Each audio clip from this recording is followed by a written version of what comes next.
नमस्कार, आप देख रहे हैं भारत रफ्तार और मैं हूं आपके साथ मनीष गौड़। राजस्थान में लगातार बीएपी यानी कि भारत आदिवासी पार्टी का ग्राफ बढ़ता जा रहा है और वहीं एक और ऐसी पार्टी है जो अपना ग्राफ बढ़ाने की कोशिश कर रही है। उस पार्टी का नाम है राष्ट्रीय लोकतांत्रिक पार्टी, जिसे संयोजक है हनुमान बेनीवाल। हम आज राजस्थान की राजनीति पे बात करेंगे और ये भी बात करेंगे कि जो भाजपा में बड़ा बदलाव होने वाला है। खबरें आ रही है कि भाजपा अपने संगठन, राजस्थान के संगठन में और पार्टी में बड़ा बदलाव कर सकती है। वजह यह है कि जिस तरह से राजस्थान में जो लोकसभा चुनाव के नतीजे आए थे, जिनमें से 11 सीटों पर कांग्रेस ने अपने सहयोगी दलों के साथ मिलकर बीजेपी को मात दे दी थी, वजह वो है।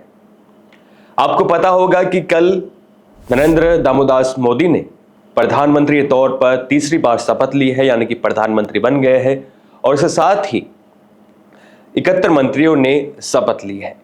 यानी कि ऐसे ही नेता खूब रहे जिन्होंने शपथ ली है। किसी ने राज्य मंत्री के तौर पर ली है, किसी ने स्वतंत्र प्रभार के तौर पर ली है, किसी ने कैबिनेट मंत्री के तौर पर ली है।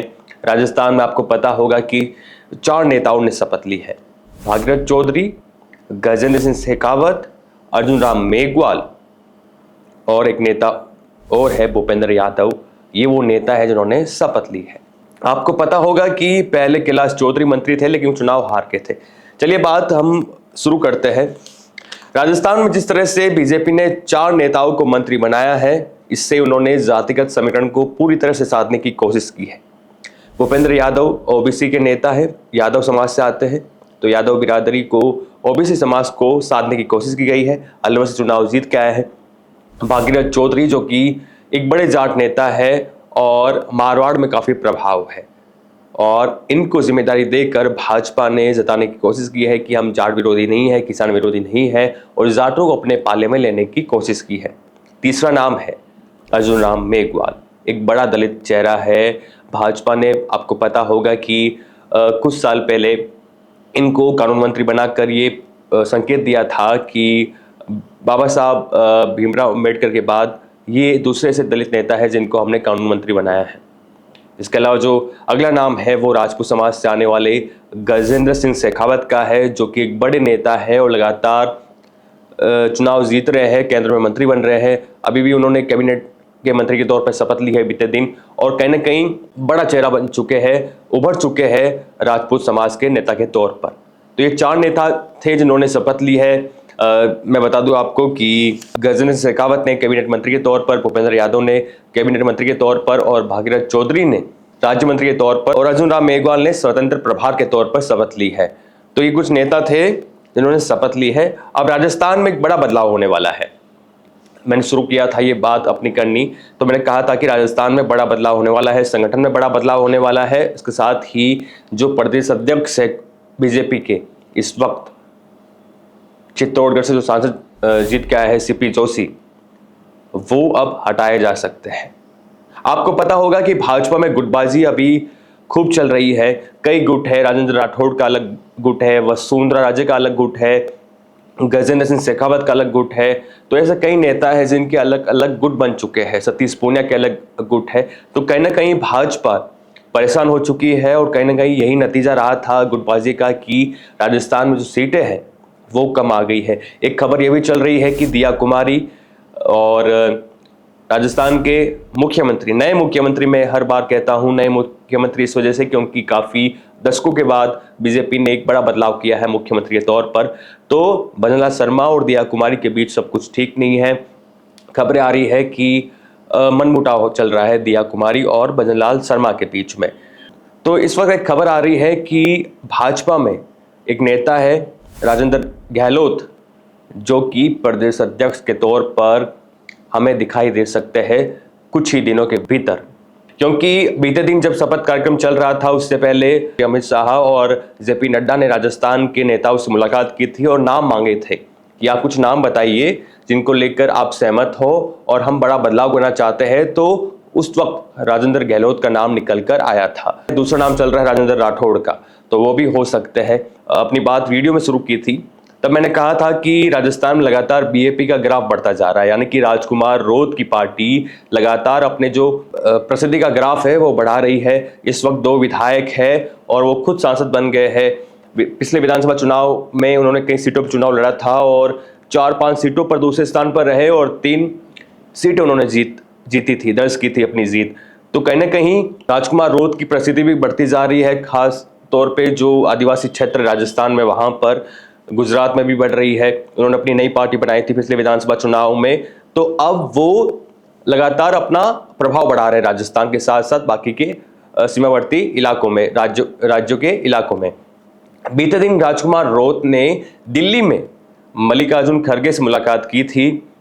वहां पर उनके साथ उनके विधायक भी नजर आए और उमेदराम बेनीवाल भी नजर आए, जो कि हाल ही में चुनाव जीत कर आए हैं। सीमावर्ती इलाका जो है राजस्थान का, बाड़मेर जैसलमेर लोकसभा सीट से चुनाव निकाल कर आए हैं, तो वो भी साथ आए थे। तो राजकुमार रोत मिल चुके हैं, लेकिन एक नेता अभी भी ऐसे हैं जो नाराज बताए जा रहे हैं और कहीं ना कहीं उनको तवज्जो नहीं दी जा रही है। उस नेता का नाम है हनुमान बेनीवाल। हनुमान बेनीवाल अभी भी नाराज है और उनसे संपर्क साधने की कोशिश की गई है या नहीं, क्योंकि 2 दिन पहले जयराम रमेश और केसी वेणुगोपाल एक प्रेस कॉन्फ्रेंस को में कुछ बात कर रहे थे और वहां पे उन्होंने कहा था कि सब कुछ ठीक है। हनुमान बेनीवाल से मैंने बात की है, केसी वेणुगोपाल ने कहा था। जिसके बाद जयराम रमेश ने माइक अपनी तरफ करके कहा था कि हनुमान बेनीवाल हमारे साथ है, इंडिया गठबंधन के साथ है।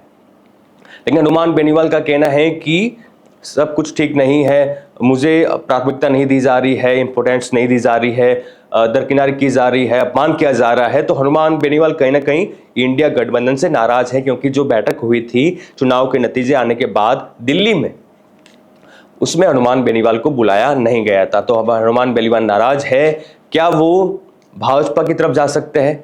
लेकिन वो कह चुके हैं कि मैं भाजपा की तरफ नहीं जाऊंगा, यानी कि एनडीए की तरफ नहीं जाऊंगा, मैं रहूंगा तो इंडिया गठबंधन में ही, क्योंकि मैंने तमाम विपक्ष के मुद्दों को लेकर ही चुनाव लड़ा था, चाहे किसान आंदोलन हो, अग्निवीर योजना हो, तमाम इन चीजों को लेकर मैंने चुनाव लड़ा था। और वो हमेशा नजर आते हैं नए मुख्यमंत्री बैजनाथ शर्मा पर आरोप लगाते हुए, उनको निशाना बनाते हुए, कहते हैं कि मुख्यमंत्री बना दिया, उनको कुछ पता नहीं है, एक नेता को, नए नेता को मुख्यमंत्री बना दिया, वो उसके लायक नहीं है, ऐसी बातें करते हुए नजर आते हैं।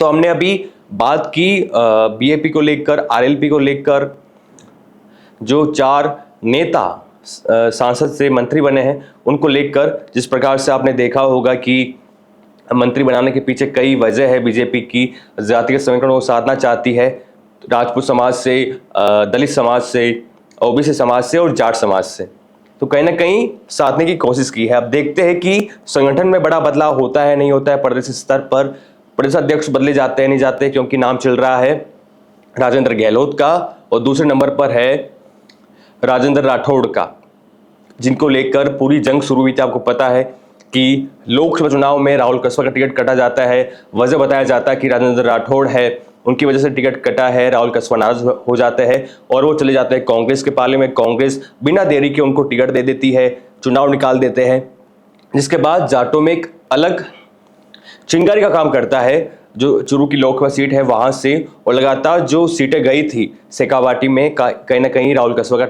टिकट कटना भी एक बड़ी वजह थी।